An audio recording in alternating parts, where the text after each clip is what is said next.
have always talked about how prison's like a place where like self-expression is killed. hmm Self-expression is killed from the clothing to the inspection they do when you enter to giving you an inmate number.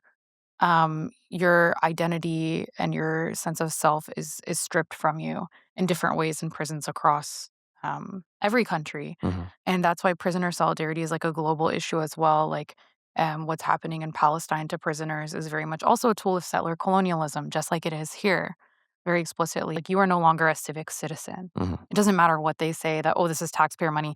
It's a site of bare life, and so like being a Muslim is an expression of faith and identity that is also stripped from you.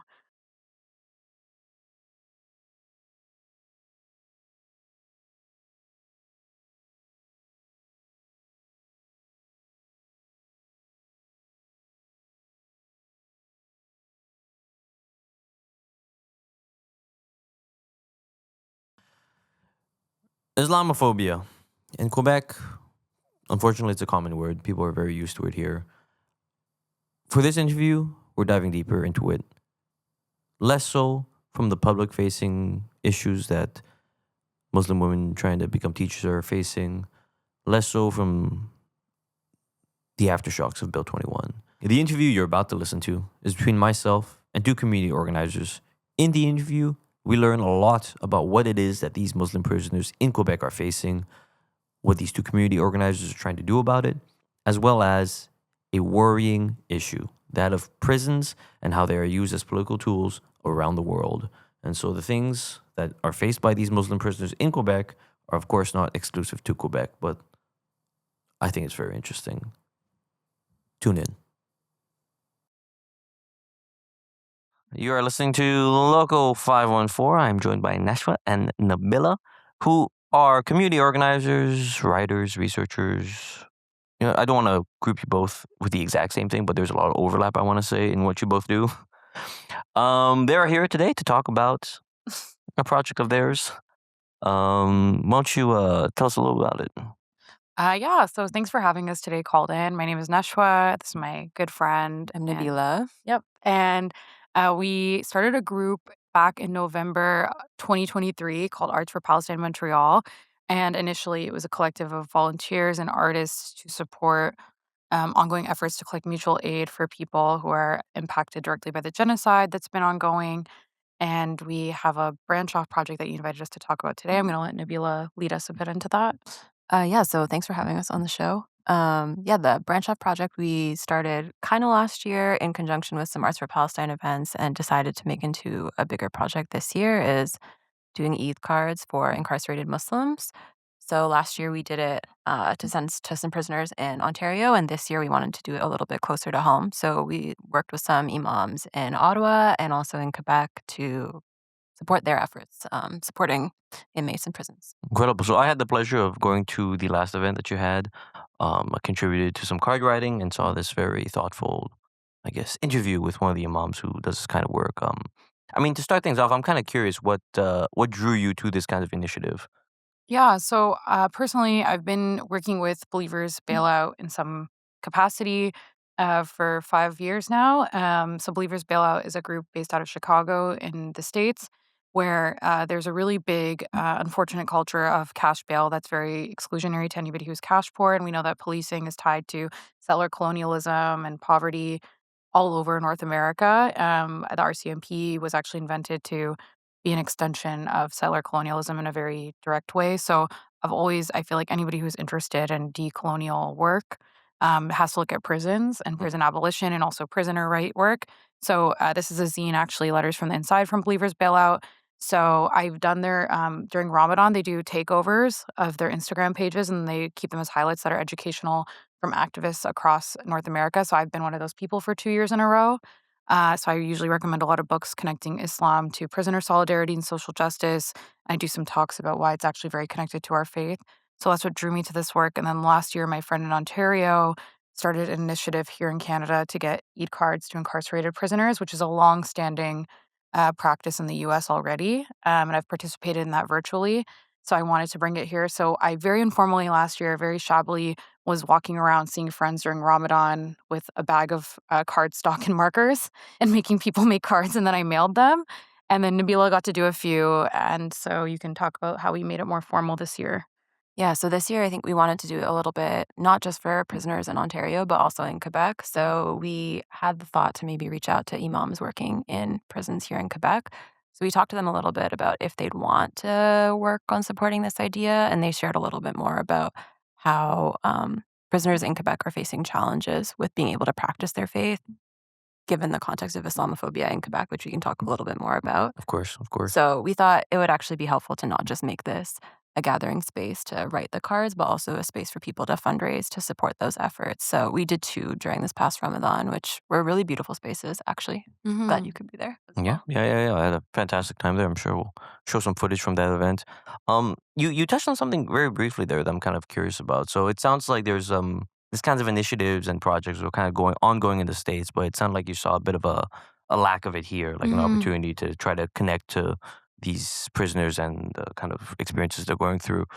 You mentioned a bit about a talk you did about the connections between Islam and prisoner solidarity work. I'm kind of curious how you formulate that and how you see that. Yeah, so I think of Islam and like being a Muslim as like a very social justice practice. Like every day you wake up and you see how am I being a good Muslim today, and you'd situate that and how are you being a good person today.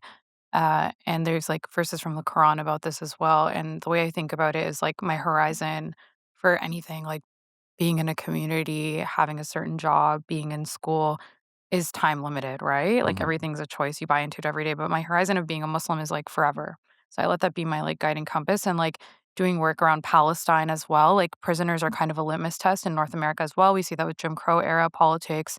We see it here with Indigenous people disproportionately incarcerated at rates that are absurd, especially in the prairies.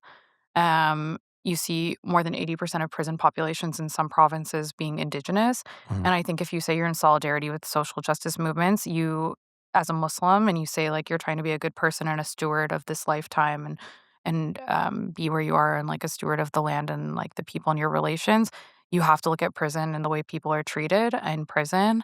And what does prison actually do for people in the human condition? Because in Islam, like our spirituality is like very much like you are supposed to take every day to, like, have a good life and have other people have a good life. It's not just about you having a good life, Mhm. it's about others, and you look at also, like, big parts of Islam are, like, charity, right? And, like, what are the social impacts and socioeconomic, drivers to bringing people to prison? And you look at that and building community versus, like, incarcerating people, and if the whole point of prison is to have people be better when they leave, the way prisons are as they stand right now are not making that possible. So as a Muslim, I would say then you actually have to fight that. Right.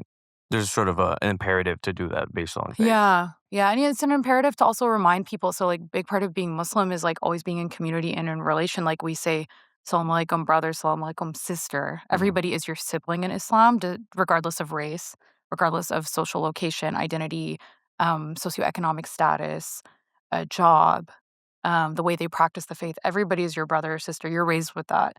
And that's like to me one of the most beautiful parts of Islam. So that incarcerated Muslim, that's my sibling. Mhm. That's my sibling. And do I want my sibling to go through impossible conditions to bear? No. Mhm. Um, I'm curious about what you've been learning doing this project, this initiative. What are some things that some misconceptions you had, or some things that you've just been learning doing this project, talking to prisoners, talking to imams who are in prisons in Quebec. Well, I think the imams who worked with us, the one in Ottawa who works with Islam Care Center and the one who works here in Quebec, were pretty gracious with sharing with us kind of what their day to day is like. So the one in Ottawa works with youth prisoners in the detention center there, and the one here works with male prisoners mostly. Mhm. And I think we learned a lot about just how difficult it is to practice the faith, especially in Quebec. So it's very difficult if you're fasting to be alone during Ramadan, as Nashwa kind of mentioned. The whole point of the month is to strengthen your own conviction and to practice that also alongside other people when you're breaking the fast. So people are alone during that month and Mm. unable to do that very core aspect of the faith. So we wanted to be able to remind them that they're not alone in line with this tradition that has been going on in other places for quite some time. I think we also were a bit saddened to hear, but not that surprised given the context of Quebec with how much red tape there is around for the imams to even do this job. So we thought that being able to raise funds to facilitate that, because they take on a lot of this work of being able to allow prisoners to celebrate Ramadan and celebrate Eid, and that extends beyond just the month of Ramadan as well. So we wanted to also ask them about what's the practice of the faith like beyond this month, and that's why we'll be doing a second event probably for the upcoming Eid, which is going to be at the end of May. But it's an everyday struggle, not just during Ramadan. Of course, yeah. Mhm. I'm curious now. You say that there's a lot more red tape in Quebec. Is that in kind of comparison to what you see in Ontario and the States? So when we spoke to the imam in Ontario, he shared that it kind of varies like jurisdiction to jurisdiction. So depending which institution you're in, there might be more Muslim prisoners and there also might be more Muslim staff at the prison, which obviously impacts the way that people are able to practice their faith. And there's also a difference in understanding around what Islam might mean to the prisoners inside. In Quebec, and in Ontario, it seems like there is an understanding that people do often convert to Islam in prison. In the States, I think there's a very long tradition of people finding Islam while they're in prison and choosing to embrace the faith. And it seems like there is an understanding that that happens and a desire to sort of suppress that. In So Quebec. in Quebec, Gotcha. to limit the access people might have to literature or to coming in contact with the faith, which isn't surprising in the broader context of Quebec and Islamophobia. I mean, let's get into it. I think I will say as well, with what we've been hearing, with all the kind of legislation we see coming out of Quebec, out of like the more right wing parties, none of this stuff is so surprising, Yep. right? But it's kind of, I think what's great about this conversation, and why I think is illuminating, and why I think our guests will find illuminating, is the way that this kind of Islamophobia seeps into spaces like prisons, right? Places that we don't really necessarily have eyes on, that we don't have Mhm. day-to-day contact with. I think everyone knows the stories about veiled women not being able to work in schools anymore. But it's really interesting to hear about how even in prisons, people who are serving their terms for whatever it is that they've done, even there, that they're being kind of like restrained and restricted from practicing their faith. And I think I'm kind of curious why you think that is. Why do you think it is that they don't want to let these people practice their faith when they're in the prison?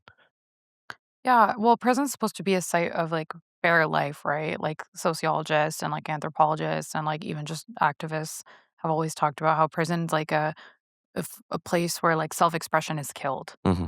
Self-expression is killed from the clothing to the inspection they do when you enter to giving you an inmate number. Your identity and your sense of self is stripped from you in different ways in prisons across every country, Hmm. and that's why prisoner solidarity is like a global issue as well. Like, what's happening in Palestine to prisoners is very much also a tool of settler colonialism, just like it is here, very explicitly. And it's like a afterlife of Jim Crow era slavery as well in the United States. When you see who's in prison, you see it with like the stripping of voting rights too, right? Like you are no longer a civic citizen. Hmm. It doesn't matter what they say that, oh, this is taxpayer money. It's a site of bare life. And so like being a Muslim is an expression of faith and identity that is also stripped from you, because we're not in a country that is a Muslim country. Um, and so like, for example, Muslims pray 5 times a day. That's a special accommodation or ask to others when that is like an integral part of identity for a Muslim. Hmm. That's an integral part of being who you are as a Muslim. If you fast, you wake up for Fajr, which is our first prayer in the morning or sunrise, and then you eat sahur, which is breakfast at that time. That doesn't work with a prison schedule where it's a site of bare life and stripping identity. You don't get your dietary needs met to begin with, let alone you get a different meal time than the rest of the prison population, because it's about control, right? Even like when people look at like Foucault in prison and the surveillance and the panopticon and how you're watched, right? So, and you see that even in Guantanamo Bay was like a big site of that because every prisoner was a Muslim, a practicing Muslim in Guantanamo Bay. And they would not accommodate. They force fed Muslims during Ramadan through feeding tubes when they did like hunger strikes. And hunger is also like a very big way that prisoners have expressed ways to fight back or resist. And that's like also global, right? Like Hmm. people who are imprisoned for Palestine action in the UK did hunger strikes. People in Palestine do hunger strikes. People here do hunger strikes. during prison uprisings or disruptions as well. So all to say, being a Muslim is already like a identity that deviates from the norm and from what prison wants to do to people, which is make them all the same, Right. dehumanize, make them feel small, and make life just life to live, right? Not to like live in a full whole way, just life to live day by day until your sentence is done. Especially where we'll get into more about the other rights that are taken away right now, but like being able to practice a religion that's not the normative religion of a place is one of those. But education's another one, right? Mhm. The ability to choose what you wear is another one. Like there's just many elements of life that are stripped down. You mentioned education. I think we've spoken a bit about it, but can you tell me a bit more about the way that Mhm. education is kind of limited in these prisons to Muslims and, of course, to others as well? Yeah, I think it's something we learned recently when we were kind of bringing this event together is that there's kind of a widespread attack on education in prisons. So prison literacy is a huge part of what Nashwa was mentioning, just people being able to have access to changing their future, learning about the world, organizing together in solidarity. But librarians play a pretty big role in that. And federally, to save money in the most recent budget, they have actually decided to cut librarians Mhm. across the country in prisons. And relatedly, they've also decided to cut CEGEP education access in prisons. So there is currently a push, and I definitely encourage everyone to sign on to it to stop that from happening. I think it's being led by book clubs for inmates, but it's obviously something that really is a step back. And I think it's pretty much against a lot of principles that I think human rights lawyers have spoken about, but people have identified time and time again as access to literacy in prisons should be non-negotiable. Mhm. Um, so it's disappointing to say the least that What do you it's think? What do you think it says when they take back funding from librarians in prisons and education in prisons? What do you think their priorities are when these kinds of policy decisions are made? I would say one thing that I would note is like the CEGEP.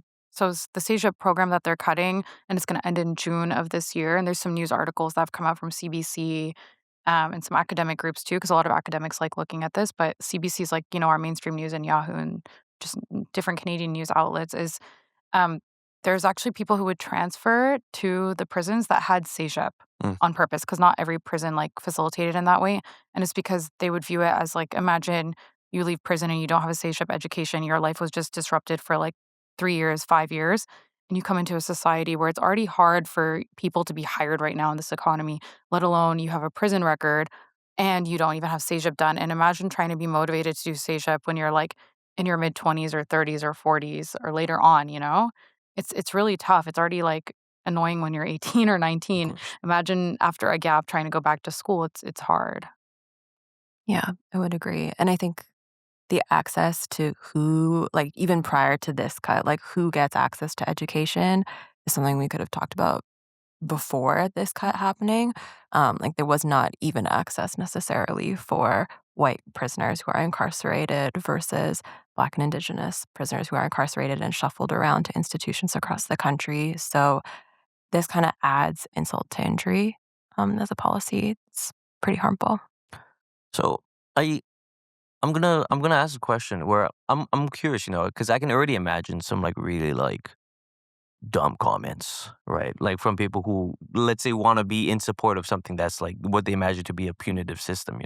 I'm kind of curious. Have you come across these kinds of people who are like, why do we extend this to prisoners, or shouldn't prison be a place of like, but what did you call it before? A Bare life, bare life. yeah. Yeah, So yeah. prison and it's intentionally built to be a place of bare life, and it's just getting worse, I would Right, right, right. argue, Of in course. many ways, despite, like, people saying, "Oh, there's been a adjustments since the 1970s because there's a few riots that happened in Hmm. Canada, and a few bigger prisons have been shut down," but, So I'm yeah. wondering, like, do you come across people who are like questioning why you're doing this, or what would you have to say to someone like that, right? Who Yeah. who think of these places as like, no, it's supposed to be like this. It's supposed to be a place of bare life. Well, I one thing is, like, as somebody who, like, works with prisoners every single month, like, um I would say and people who are formerly incarcerated, I would say, there's, like, lots of data out there if you're, like, a data person about, people will reoffend without the right supports, Mhm. and that includes education in prison.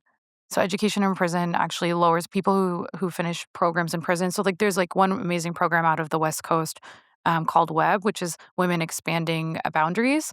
And people who finish that program have less of a offending rate, as they call it. There's less recidivism in prison because they feel like a human and valued during the time that they're in there, and they gain skills and community. And also, people need to feel like they have skills equipped to enter the world again, right? Like, you can't be away from the world for whatever amount of years and re-enter and be expected to like just adjust without having education, without having workshops, without having skills. So as prison pars down, people lose that ability to come back into this society that's always changing, super speed changing.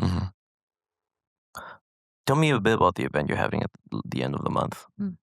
So the event we're going to have at the end of the month is going to follow a similar format to the last one. So it's an important space for people to come together. You don't have to be Muslim. Anyone can come. I was there. Yeah, you were there. Exactly. Free to bet. Yeah, exactly. Not on the mandate of this show at all. But thank you for that. I'm Tibetan, if you did not know.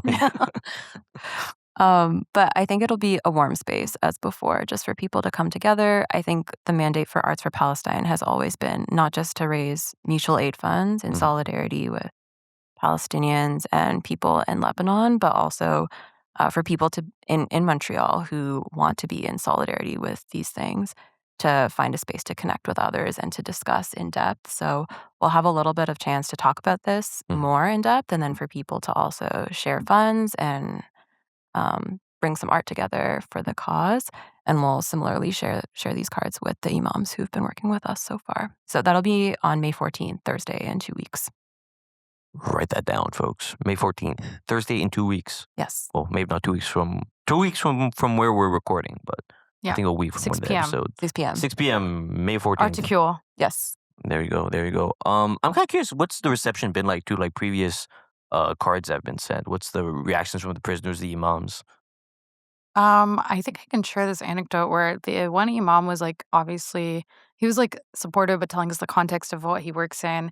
And then he was like, I'm going to do this. Like, may Allah grant you all of these beautiful things, in Jannah, like heaven and all this, and the intentions you guys have. But like, like, I don't know if this is going to make people, move or anything. And then he reported back so beautifully, and Nabeela can share that. But like we even surprised him. Like when I was like, no, I've done this before, and he was like, okay, Yeah. Surprised him how? I think he found it to be a really nice surprise the day of to include it in the packages that he shared on Eid, and he said it was a good reception from the prisoners, and they really enjoyed it. So yeah. I think we were really like pleased to hear that, and he was clearly really happy with it.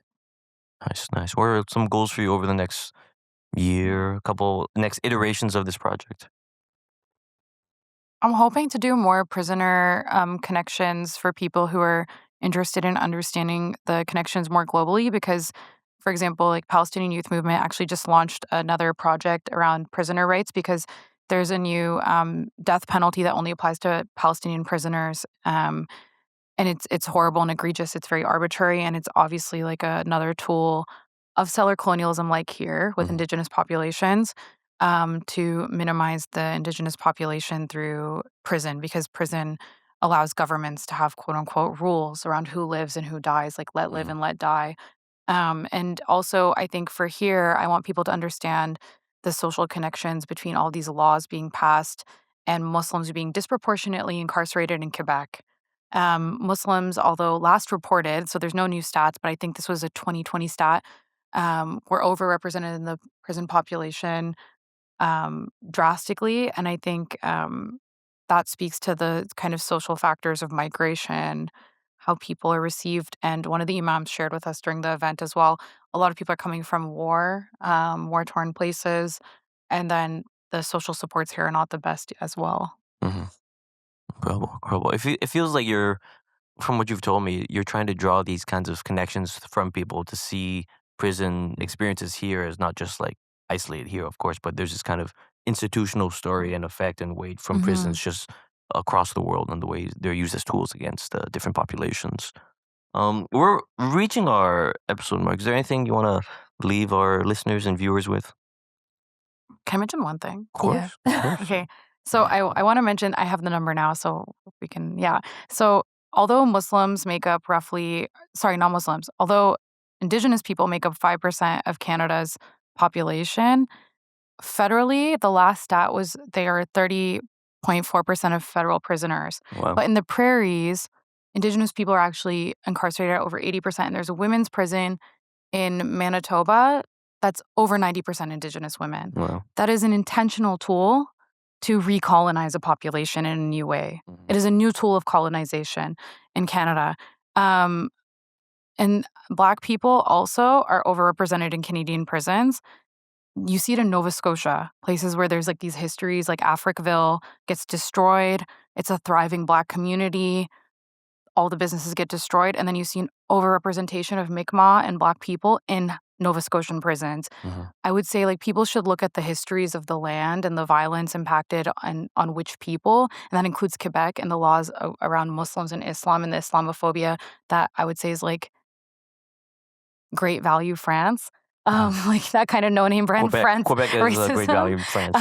Yeah, like it's that no-name brand racism. And then you see it in our prisons. And so whichever population's being targeted next, you're going to see disproportionately incarcerated. And I think people, given the 10-year anniversary of the Quebec mosque shooting, the way that it's handled, the way that people are now, we're in a week of people trashing mosques very openly in Canada.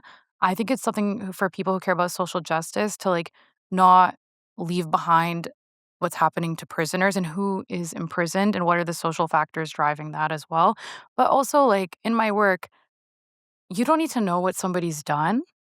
You just need to understand that there's a system that's not equitable and it's not a just system. And this is not a way of giving people life or life later. And we all live in a society, a community, and neighborhood. And it's you don't need to know. People often ask me when I work with prisoners, well, what if they did this? What if I know what some of them have done. Of course, I work with a large group of people. Not everybody's like shoplifting because their baby's hungry. People love to go to that narrative. If you're a prison abolitionist, you actually have to be a prison abolitionist for everyone. You're not a prison Across the board. abolitionist. Yeah, only for people who did things that you can morally justify. Because then people will do that to you one day with the other causes that you care about. I feel like there's like a weak logic there where it's like it kind of just repeats the People logic love to that do puts the baby people. formula one. They love to do like, oh, this person shoplifted. Oh, this person. And I'm like, we live in a society. People have done a lot of things. Yeah. Because I feel like that kind of line of reasoning is like, oh, this person did a crime, but they shouldn't be in prison for it. It doesn't necessarily question the existence of the prison and the conditions. Yeah, of the and the prison. Canadian probation system, like from Correctional Services Canada, CSC, is horrible. So when people say, oh, people should do that or halfway houses, you cannot be around people who were your friends before you went into prison who may also use substances. For example, this one really impacts Indigenous communities. Well, somebody leaves prison, are they not going to talk to their auntie or their sister who also might be using a substance? Like if you're a harm reduction person, you also have to understand these like moments as well. So then they're caught with that person. They're seeing that person because they want to see somebody that they haven't seen for a long time. That's their kin. That's their family. Then they're going to be reincarcerated for that. Like there needs to be other mechanisms here.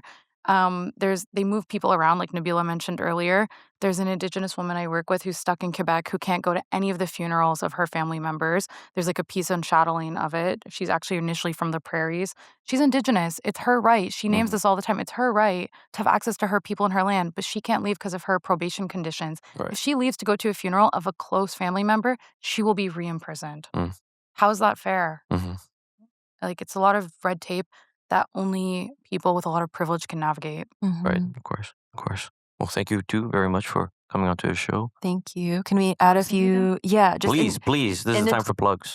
In addition to our next upcoming Eid event, which we'd love to see people at, as May we kind 14th, of build 6 this p.m. into a larger initiative, I wanted to just name we're both wearing the Prisoner Justice Day. Can we talk about this? Shirts. Maybe we can talk a little bit about that. This is an initiative that's been going on for decades. There's one here in Montreal organized. I encourage you to follow them.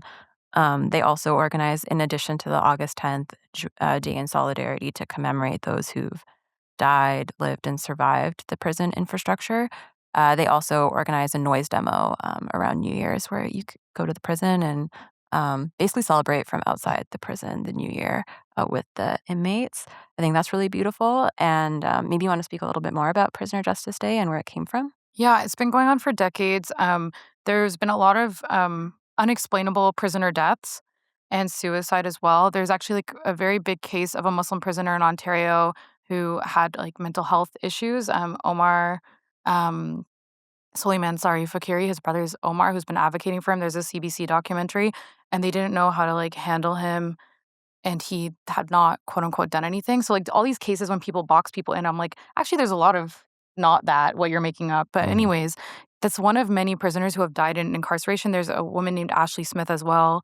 Um, there's a man named Edward Nallen. So he died in 1974. So this has been going on for decades. Like every year, there's a few prisoners where it's like, how did these people die? Or why would they kill themselves? Mhm. What are the conditions that bring them here? And I think about Ashley Smith a lot. The conditions were women's prisons like are often said to be better, and I understand there's like a lot more programming offered to women than men. The conditions are still bad. There's Mhm. a CBC documentary too that's now been pulled on the women's section of P4W, which was a prison notorious in Kingston that's now been dismantled, where prison guards stripped the women, and it's on video, and brutalize them. And so Prisoners Justice Day is a day to commemorate that day on August 10th. Is very hard for prisoners in Kingston, Ontario. There's a very big gathering here. There's gatherings, and Millhaven is one of the institutions that inspired this as well. And there's been actions there, but the demands are around segregation, solitary confinement, because we all know psychologically that's like a form of torture that even violates human rights, like Geneva Convention. People do when they do solitary confinement. Mhm. It's used in Guantanamo Bay. It's used against Palestinian Or prisoners. just to break people. Yeah, it's to break people mentally, to make you think you have absolutely no one. And it's also often there's torture that happens in solitary confinement because the Mhm. person doesn't get to see anybody except for their lawyer maybe once in a month. And so Suleiman Fakiri was that case too, where he was killed in Ontario, or they say he like, people should look into that. So yeah, remembering the deaths that have happened, preventing more deaths, by reminding people, and it draws attention to systemic injustice too. So one thing about prisoner advocacy is like it always talks about the disproportionate incarceration of minority populations, especially on stolen land. Mhm. There's that big history and connection. So I think people should look into that. There's also Prisoner Correspondence Project in Montreal. So if you want to be a Shout pen out. pal, yeah, if you Yes. want to be a pen pal with incarcerated people, beyond Eid Cards, I would connect with them as well. They always need people to help them sort mail. Mhm. They're based out of the QPerg office. Which one? Concordia. Thank you. Yes. Yeah. So, yeah. And as you mentioned earlier, book club for inmates, they're the one doing the open letter against these cuts to librarians and CEGEP. So you can connect with them for further initiatives to stop that. And as Nashwa also mentioned, the Believers Bailout, got their zine and their work. And Eid Letters for Incarcerated Muslims is based in the States, but they do remote letter writing Yeah. as So well. if you want to write letters remotely, you can scan your letter, very thorough instructions. Um, yeah. So I would look into those groups. And then I like that group in Ottawa a lot if you want to give Islam them a Care shout out. Center, yes. They're doing great work for the Islamic community in Ottawa, but specifically for prisoners, the youth prisoners and also the adult prisoners in and around Ottawa. And we are Arts for Palestine I Montreal. was just about to ask. Yes. Thank you. Where can people follow you? At Arts for Pal MTL on Wonderful. IG. Wonderful. I imagine they'll find more information about the May 14th event there. Exactly. Yes. Terrific. Terrific. Well, Thank you so much. thank Thanks so you much. for coming onto the show and explaining this really layered, terrible kind of injustice being faced by not just Muslim prisoners in Quebec, of course, but many Indigenous prisoners, Black prisoners as well across the world. Thank you Yeah. so much. Thanks, So much, Kalden. Kalden. This is Logo 5 and 4. Thank you very much for listening.